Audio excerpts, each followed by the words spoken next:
विद्या सम्प्रदाय कर्तृभ्यो वंश ऋषिभ्यो महाभ्यो नमो गुरुभ्यः। सर्वोपप्लवरहित प्रज्ञानघन प्रत्यगर्भो ब्रह्मैवाहमस्मि अहं पदार्थरहितः। सदाशिवसमारम्भां व्यासशङ्करमध्यमाम् अस्मदाचार्यपर्यन्तां वन्दे गुरुपरम्पराम्। हरिः ओम् श्रीगुरुभ्यो नमः। हरिः ओम्। ॐ निर्भयानन्दाय विद्महे अचलपरिपूर्णाय धीमहि तन्नो परात्परः प्रचोदयात्। ॐ साईश्वराय विद्महे सत्यदेवाय धीमहि तन्नः सर्वः प्रचोदयात्। ॐ तत्पुरुषाय विद्महे महादेवाय धीमहि तन्नो रुद्रः प्रचोदयात्। हरिः ओम्। शक्त्युपासनाय विद्महे श्रीहरिहराय धीमहि तन्नो सागर प्रचोदयात्। हरिः ओम्।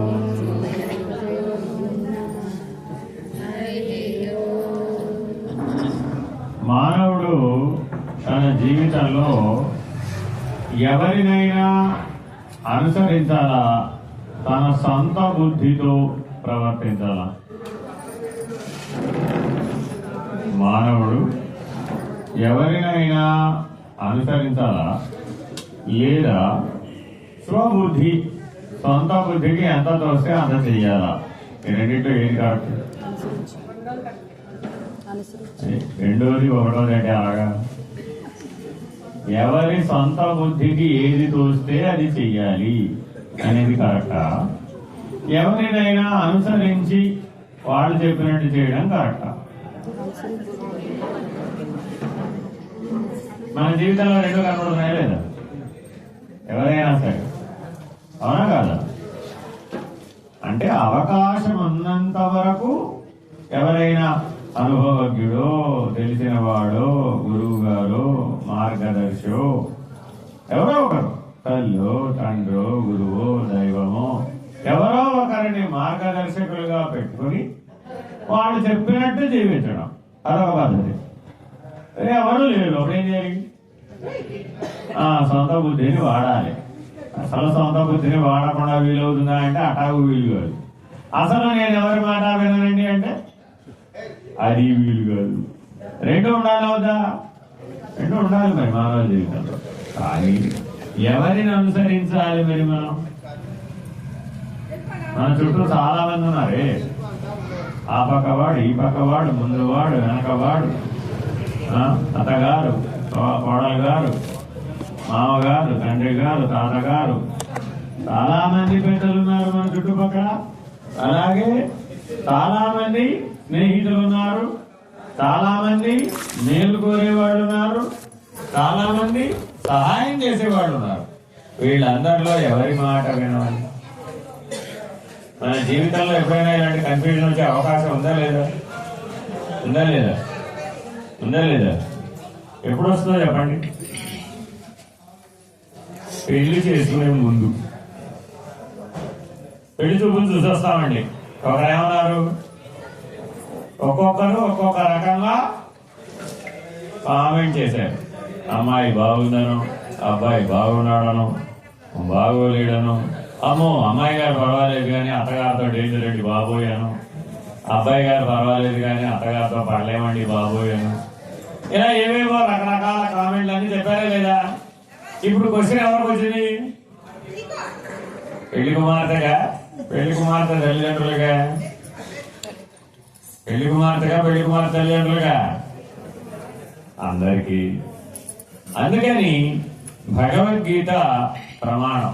యద్యదాచరతి శ్రేష్ఠ తత్ర దేవేతరో జనః సయత్ ప్రమాణం కురుతే లోకస్తదనువర్తతే.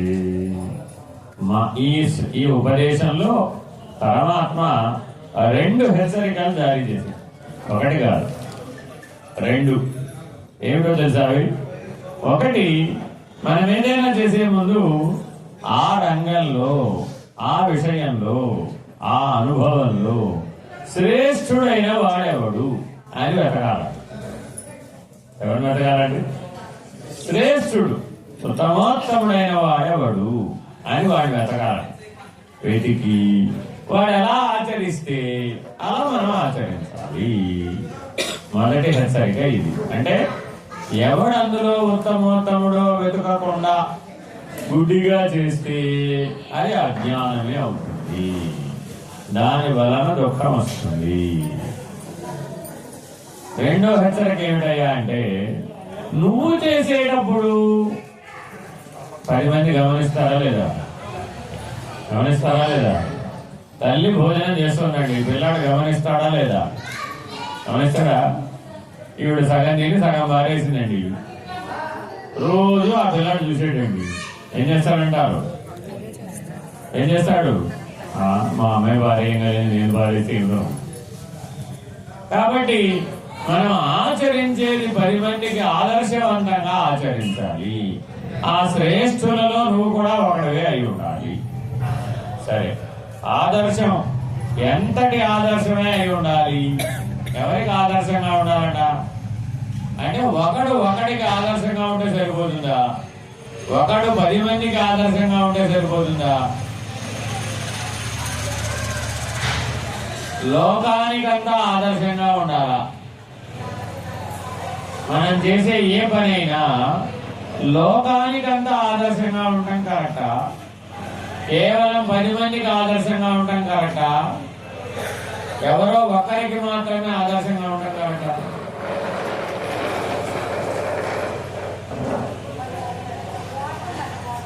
ఏమండి ఇప్పుడే ఫోన్ చేశాం కదా, హాయిగా మమ్మల్ని విశ్రాంతి తీసుకొని ఇవ్వకుండా మాకు ఈ బ్రెయిన్ స్టామింగ్ ఏమిటండి బాబు? మా మెదడుకి వేడెక్కిపోతుంది ఇట్లాంటి ప్రశ్నలన్నీ వింటే. ఎవరికైనా ఆదర్శంగా ఉండాలి అంటే మనకి ఏం లక్షణాలు ఉండాలి? నిన్ను చూసి ఏమన్నా భోజనం చేసేవాళ్ళు మాట్లాడుకోవక్కర్లేదు. హలో, అన్నం తినేవాళ్ళు ఎవరో, వడ్డించేవాళ్ళు మాట్లాడక్కర్లేదు, తినేవాళ్ళు మాట్లాడక్కర్లేదు, వినేవాళ్ళు మాట్లాడక్కర్లేదు. ఓయ్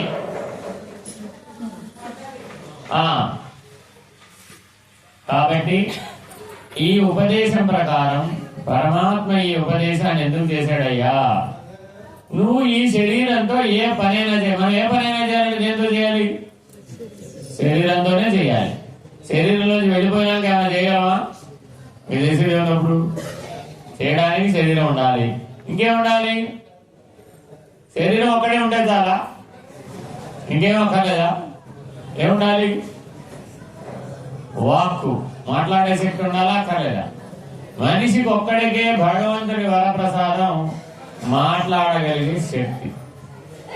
కానీ ఆ మాటలని మనం ఎలా మాట్లాడుతున్నాం? దైవీ వాక్కుగా మాట్లాడుతున్నామా, లేదు మానవ వాక్కుగా మాట్లాడుతున్నామా, లేదు పశువు వలె వాడుతున్నామా, లేదు రాక్షసుల వలె వాడుతున్నామా? ఇవన్నీ కూడా మాట్లాడేవే.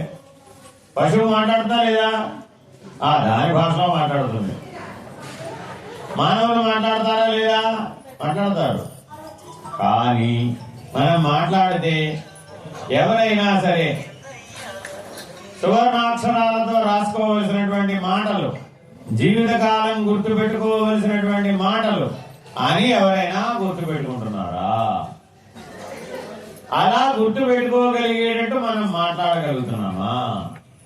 దాన్ని దైవీ వాక్కు అంటారు. ఈ దైవీ వాక్కు అవతల కూడా మరో వాక్కు ఉంది, దాన్ని పరావాక్కు అంటారు. ఏమంటారు దాన్ని? పరావాక్కు.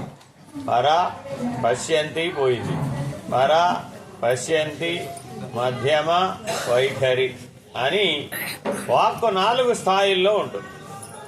పరా పశ్యంతి మధ్యమ వైఖరి అని 4 స్థాయిలలో వాక్కు ఉంటుంది.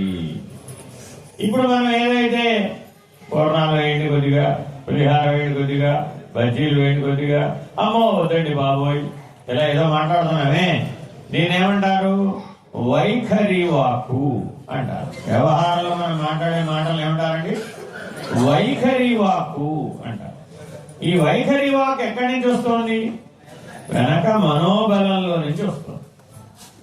మనస్సులో మెదిలేటటువంటి మాటలు 6000 మాటలు మెదిలితే 200 మాటలు మనం నోటి ద్వారా మాట్లాడుతున్నాం. ఇది తేడా. అంటే 6000 కదలికలు ఇక్కడ వచ్చినాయి. ఇక్కడి నుంచి ఎన్ని వచ్చినాయి? 200. ఇప్పుడు మనం పొద్దున్న లేచిన దగ్గర రాత్రి నిద్రపోయే వరకు మాట్లాడుతున్నామా? మాట్లాడలేదా? పొద్దున్న లేస్తూనే తెరిచేదేమిటి? నోరేనా? కళ్ళు కదా. ముందు కళ్ళు చేస్తారా, నోరు చేస్తారా? వెనక రాగానే ముందు తెరిచేది కళ్ళు, తర్వాత వాడేదేమిటి? నోరు. అంటే మన జీవితంలో మనం తీసుకున్న ఆహారంలో సగం శక్తి ఈ కళ్ళకి, నోరుకి ఖర్చు అయిపోతుంది. మరి ఇంత శక్తిని మనం ఖర్చు పెట్టేటప్పుడు జీవితం 100 సంవత్సరాలు కదా, 100 సంవత్సరాల జీవితంలో సగం శక్తి కళ్ళకి, నోటికి వాడేస్తున్నప్పుడు వాటిని సరిగ్గా వాడుతున్నామా లేదా అని పరిశీలించాలా అక్కర్లేదా? కానీ ఆ రకమైన గమనింపు ఉందా మళ్ళీ కదా? ఏం మాట్లాడాలో, ఏం మాట్లాడక్కర్లేదో, ఏది మాట్లాడితే అది పరావాక్కు దాకా మనకి జ్ఞానాన్ని ఇస్తుందో. పశ్యంతి అంటే అర్థం ఏమిటంటే దైవాన్ని దర్శిస్తూ మాట్లాడే వాక్కును పశ్యంతి వాక్కు అంటారు. ఇందాక పూజ చేస్తున్నప్పుడు అన్ని చెప్పారు. ఇక్కడ ఈశ్వరుడు ఉన్నాడని, ఆవాహన చేశామని, సకల దేవతాగణాలని ఇక్కడే ఉన్నాయని, వాటికి నైవేద్యం సమర్పిస్తున్నామని, వారు భోజనం చేస్తున్నారని, చేతులు కడుక్కుంటున్నారని, సాక్షాత్తుగా ఇక్కడే ఉన్నారని, మనలాగా మన వల్లనే మనకి మనం షోడశోపచారాలు ఎలా చేసుకుంటున్నామో అలా దేవత కూడా 16 ఉపచారాలు చేసేసారు. రండి, కూర్చోండి, కాళ్ళు చేతులు కడుక్కోండి, మొహం కడుక్కోండి, చేతులు కడుక్కోండి, భోజనం చేయండి, ఆచమనం పుచ్చుకోండి, స్నానం చేయండి, వస్త్రం వేసుకోండి. ఇలాగా మనం చేస్తున్నాం లేదా? ఎవరింటికైనా మనం అతిథిగా వెళ్ళామండి, ఇవేగా మనకు కూడా వాళ్ళు చేసే ఉపచారాలు. ఎందుకని? అతిథి దేవో భవ, మాతృదేవో భవ, పితృదేవో భవ, ఆచార్య దేవో భవ, అతిథి దేవో భవ అని దైవాన్ని ప్రత్యక్షంగా 4 స్థాయిల్లో చూడవచ్చట. తల్లిలో చూడవచ్చు, తండ్రిలో చూడవచ్చు, గురువులో చూడవచ్చు, అతిథిలో చూడవచ్చు. అలా మనం చూసేటటువంటి దృష్టి కలిగి ఉండాలట. ఆ దృష్టితో భగవద్ దర్శనం చేస్తూ భగవంతుడితో నేను మాట్లాడుతున్నాను, భగవంతుడినే దర్శిస్తున్నాను, నాకు అంతటా భగవంతుడే కనపడుతున్నాడు అనేటటువంటి దర్శన స్థితిలో ఉండి మాట్లాడితే ఆ వాక్కును ఏమంటారండి? పశ్యంతి వాక్కు. నాకు ఆ భగవంతుడికి భేదం లేదు. పూజ చేశారా లేదా? 4 గంటల సేపు, 4 గంటల పూజ అయిపోయిన తర్వాత నీకేం కలగాలట? నాకు ఈశ్వరుడికి, జీవుడికి ఈశ్వరుడికి భేదం లేదు. అనన్య భావన కలిగితే ఆ అనన్యం వేరుగా లేను అన్న స్థితిలో మాట్లాడితే దాన్ని పరావాక్కు అంట. నేను వేరుగా ఉన్నాను, దేవుడు వేరుగా ఉన్నాడు అన్నారండి. అప్పుడు దాన్ని మధ్యమా వాక్కు అంట. దేవుడు ఎక్కడున్నాడో వెతుకుతున్నాను అన్నాం, అప్పుడు వైఖరి వాక్కు. విషయం ఒకటే, 4 స్థాయిలు. వైఖరి వాక్ ఎప్పుడైంది? దేవుడు ఎక్కడ ఉన్నాడో వెతుకుతున్నాడు. కాశీలోనా, రామేశ్వరంలోనా, తిరుమలలోనా, కేదార్నాథ్లోనా, బద్రీనాథ్లోనా, దేవాలయంలోనా, నీ ఇంట్లోనా, నీ హృదయంలోనా, ఎక్కడ భగవంతుడు ఉన్నాడా అని నేను వెతుకుతున్నానండి అన్నాడు. మంత్రాలన్నీ వైఖరి వాక్కే. ఆ మంత్రాలన్నీ ఏమిటి? దేవుడు ఎక్కడున్నాడో వెతికేటటువంటివి. దేవుడు ఎక్కడున్నాడో వెతికి పట్టుకుని ఆయనకి షోడశోపచారాలు పూజ చేసేటటువంటి విధానం. అదంతా ఏమిటి? వైఖరి వాక్కు. దానికంటే ఉత్తమమైనది మధ్యమ వాక్కు. దేవుడు ఎక్కడున్నాడో నాకు తెలుసు, కానీ నేను వేరే, దేవుడు వేరే. ఆ స్థితిలో ఉండి మాట్లాడితే దాన్ని ఏమన్నారు? మధ్యమ వాక్కు. అర్థమేనండి?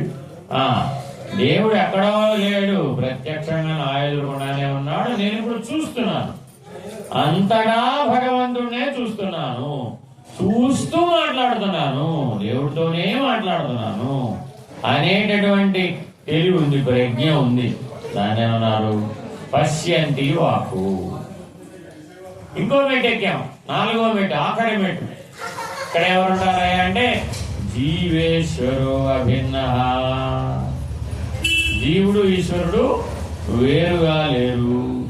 జీవో బ్రహ్మైవ నాపరః.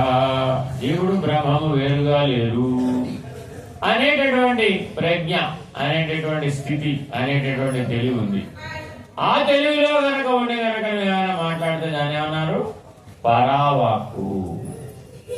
ఈ వాక్కు యొక్క మూలాన్ని తెలుసుకోగలిగేటటువంటి శక్తి మానవుడికి ఒక్కడికే ఉంది. ఎందుకంటే మాట్లాడగలిగే శక్తి మానవుడికి ఒక్కడికే ఉంది కాదు. పూర్వం పెద్దలు అనేవాళ్ళు, ఏమయ్యా ఎంతకాలం నుంచి తీర్థయాత్రలు చేస్తున్నావు, క్షేత్రాలకు వెళ్తున్నావు, పూజలు చేస్తున్నావు, జపాలు చేస్తున్నావు, ఇంతకాలం నుంచి చేసేవు కదా, ఇప్పుడు ఎక్కడున్నావు నువ్వు అంటే తణుకులో ఉన్నాను, విజయవాడలో ఉన్నాను, హైదరాబాద్లో ఉన్నాను కాదు.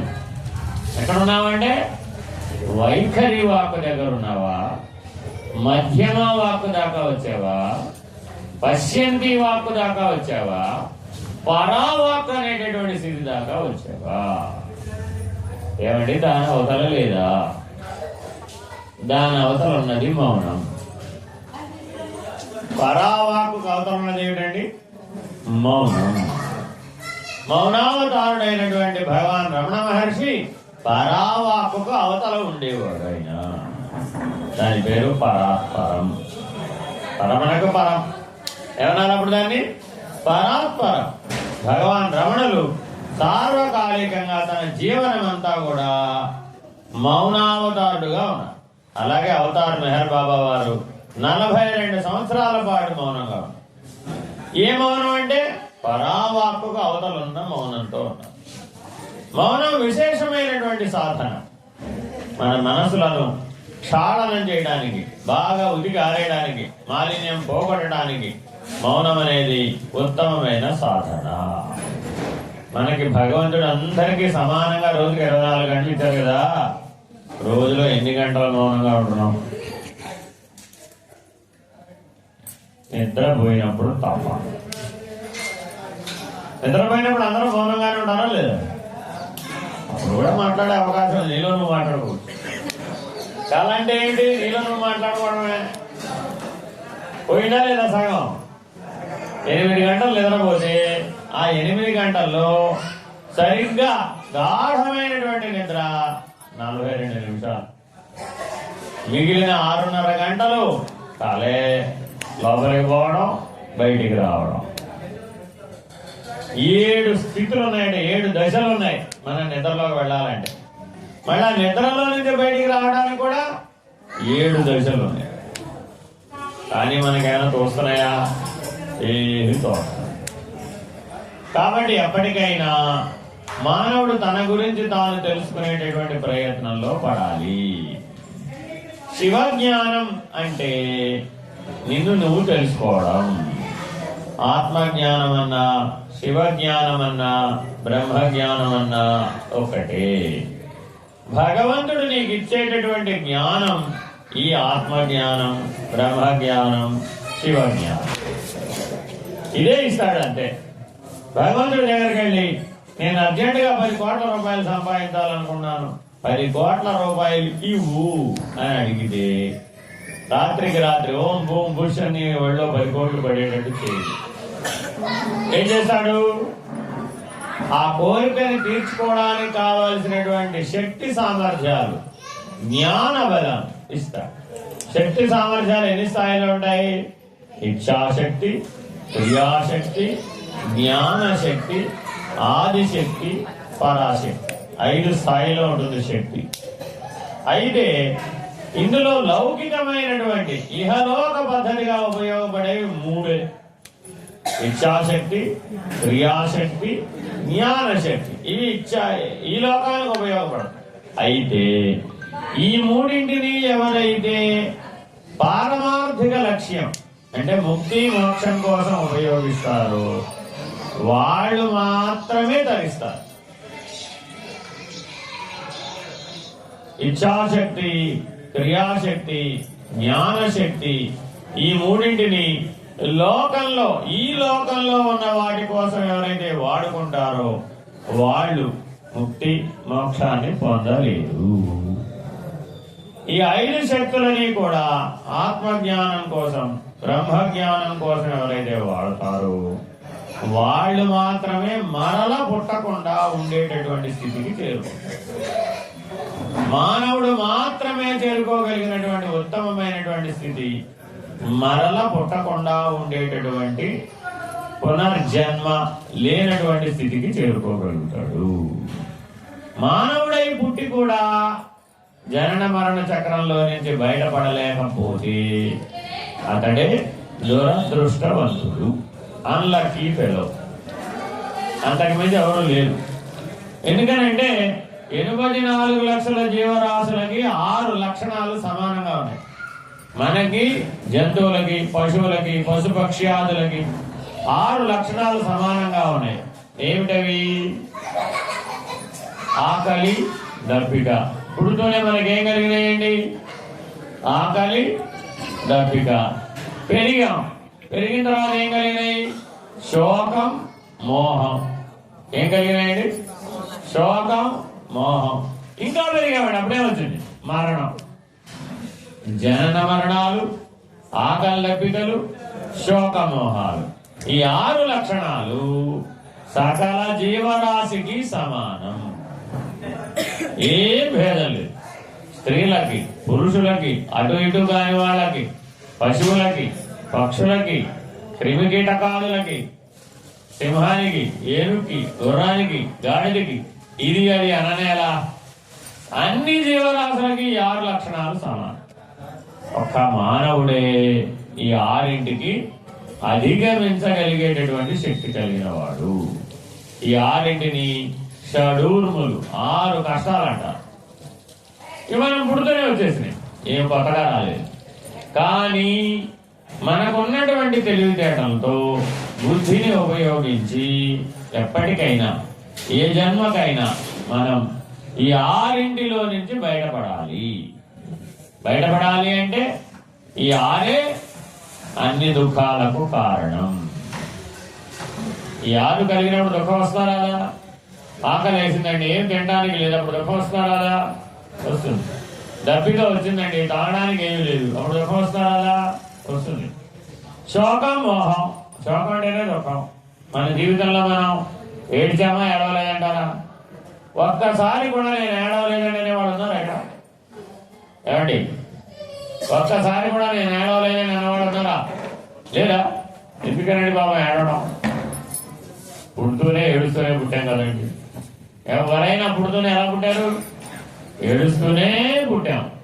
మరలా వెళ్ళిపోయేటప్పుడు ప్రసవ వేదనతో పుడుతున్నాం, మరణ వేదనతో వెళ్ళిపోతున్నాం. మరి జీవితం అంతా ఏముందయ్యా అంటే 2 వేదనల మధ్యలో కాలమే జీవితం. ప్రసవ వేదన, మరణ వేదన మధ్యలో ఉన్న కాలమే జీవితం. ఏదో జరిగిపోయిందని బాధపడిపోతుంటాం, ఏమీ జరగలేదనేది సత్యం. అదేమిటంటే అనుభవించిన వాడికి తెలుస్తున్నాడు. దేంతో అనుభవించావయ్యా? ఇంద్రియాలతోనే కదా, పనిముట్లతోనే కదా. కర్మేంద్రియాలు, జ్ఞానేంద్రియాలు, విషయేంద్రియాలు, ప్రాణేంద్రియాలు, అంతరింద్రియాలు. ఇవే 5 5 25. కర్మేంద్రియాలంటే కాళ్ళు చేతులు, వాక్ పాణి పాద పాయు ఉపస్థం. కాళ్ళు చేతులు వాక్ అలా పోయి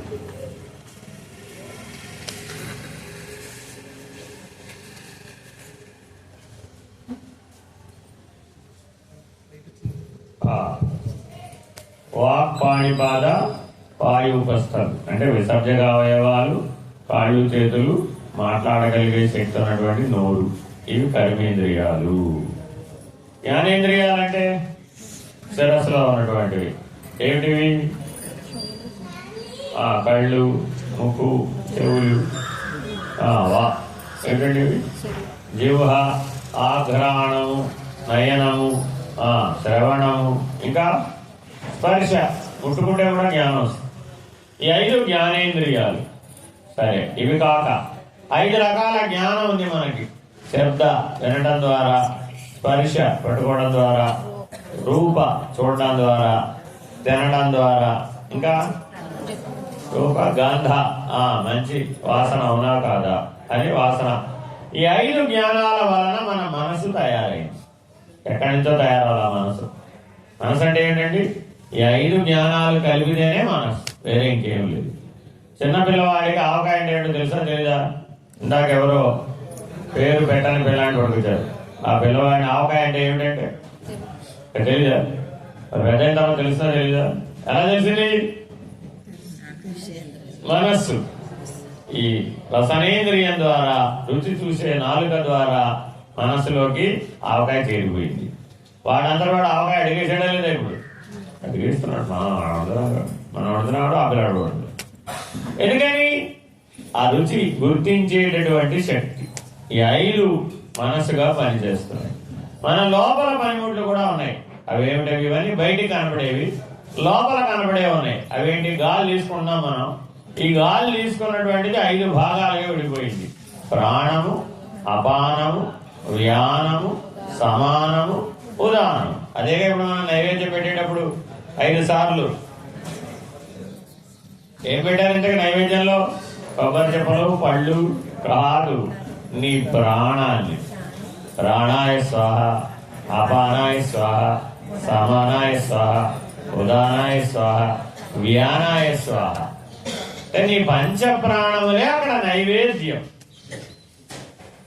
మరి పంచ ప్రాణాలు భగవంతుడికి అర్పించేసి మళ్ళా మనం వాడుకోవచ్చు అంటారా? వాడుకోవచ్చు అంటారా?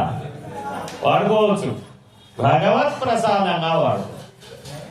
కాబట్టి ఇప్పుడు నీ ప్రాణం ఎవరిచ్చారు? భగవత్ ప్రసాదం. ప్రాణం ఉంటేనేగా మనసు పనిచేసేది. శవం దగ్గరికి వెళ్ళి ఆవకాయ తింటావా అని అడిగాడు. ఏం చెప్తుంది అది? ఏం చెప్పదా?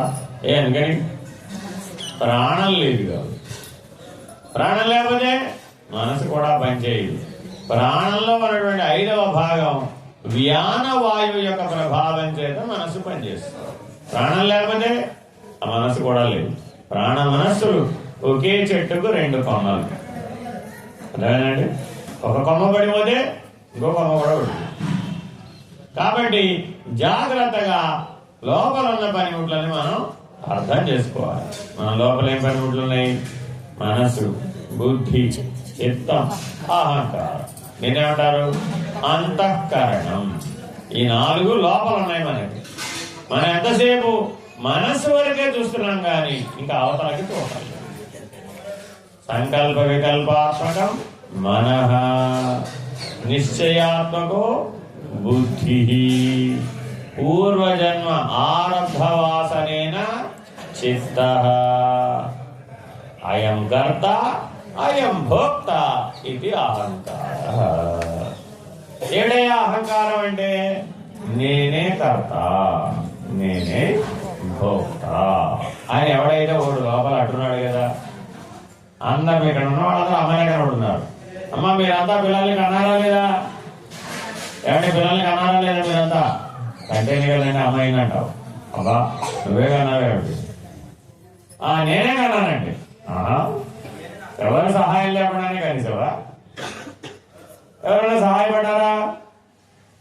ఎంతమందో సహాయపడితే కన్నాం. డాక్టర్లు, నర్సులు, కనబడకుండా పరమాత్మ. 9 నెలలు పరమాత్మ సహాయం చేస్తే తర్వాతే ఈ డాక్టర్లు, నర్సులు. అంతే కదా. గర్భస్థ శిశువుని పెంచి పోషించి రక్షించినది ఎవరు? పరమాత్ముడు. నువ్వు హాయిగా నిద్రపోయి తల్లి నిద్రపోతుందా లేదా? తల్లి శిశువు గర్భంలో ఉన్నాడండి, తల్లి నిద్రపోవాలా వద్దా? గ్యారంటీగా నిద్రపోవాలి. ఎందుకని? ఈవిడ నిద్రపోయినప్పుడు వాడు మేలుకుంటాడు. వాడు ఎదుగుదల అంతా ఎప్పుడు వస్తుందంటే తల్లి నిద్రపోయినప్పుడే. మరి నువ్వు నిద్రపోతుంటే ఆ పిల్లని రక్షించింది ఎవరు? పరమాత్ముడు. కాబట్టి ఇంతమంది సహాయం చేస్తే పిల్లలు కన్నావు. నేను ఒక్కదాన్నే, నేనే మోసాను, నేనే కన్నాను, నేనే పట్టదిద్దుకుని కన్నాను, ఇలా ఏదో చెప్తాం. సత్యమేనంటావా? కాదు కదా. పాక్షిక సత్యం. అసలు నీ పాత్ర లేదని కాదు, కానీ నిమిత్త మాత్రం. ఈ పీఠం ఉండాలా వద్దా? పూజ చేయాలంటే ఉండాలి కదా. ఆ పీఠంలాగా పీఠం ఒకటి ఉందండి, పైన శివలింగాలు లేవు, పూజ లేదు, ఏమి లేదు. అప్పుడు మరి పీఠానికి దండం పెట్టుకుంటారా? ఎందుకని? ఆ పైన కార్యక్రమం అంతా పూర్తయినాకే దండం పెట్టుకోమంటే ఎవరైనా దండం ఏమి పూజ చేయకుండా పీఠానికి దండం పెట్టుకుంటూ పెట్టుకుంటారా? కాబట్టి మానవ జీవితం ఎన్నో అంశాల సమాహారం. వీటన్నింటినీ మనం అర్థం చేసుకుని కర్మేంద్రియాలు నేను కాదు, జ్ఞానేంద్రియాలు నేను కాదు, ప్రాణేంద్రియాలు నేను కాదు, విషయేంద్రియాలు నేను కాదు, అంతరింద్రియాలు కూడా నేను కాదు అని ఈ 5-5-25ని ఎవరైతే నేను కాదని అధిగమించే జ్ఞానాన్ని సంపాదిస్తారో వాళ్ళే శ్రేష్ఠులు. ఎక్కడ మొదలుపెట్టే మానవుడు ఎవరో ఫాలో అవ్వాలి. ఎవరు ఫాలో అవ్వాలి? శ్రేష్ఠుడైన వాడిని ఫాలో అవ్వాలి. ఎవరు శ్రేష్ఠుడు? వీడు. ఎవడైతే ఈ 5-5-25 నేను కాదు, నేను ఆత్మస్వరూపుణ్ణి, నేను చైతన్య స్వరూపుణ్ణి, నేను బ్రహ్మస్వరూపుణ్ణి, నేను భగవత్ స్వరూపుణ్ణి అనే జ్ఞానాన్ని సముపార్జించాడు, ఆ జ్ఞానం కలిగినటువంటి మానవుడే శ్రేష్ఠుడు.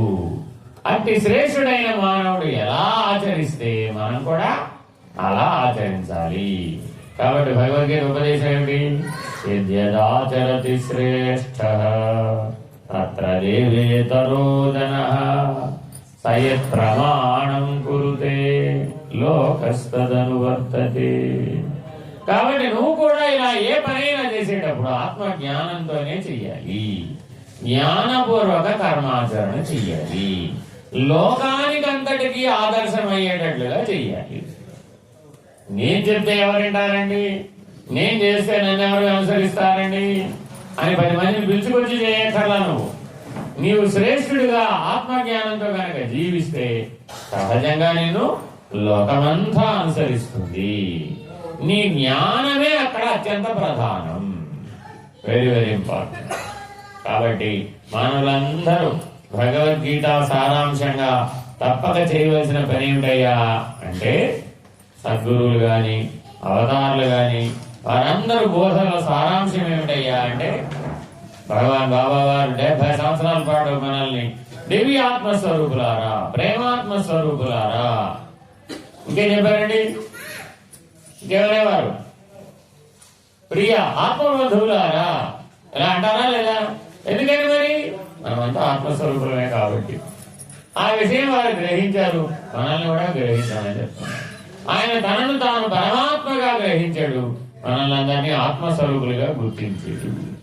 కానీ మనం మాత్రం వారిని ఎలా గుర్తించాం?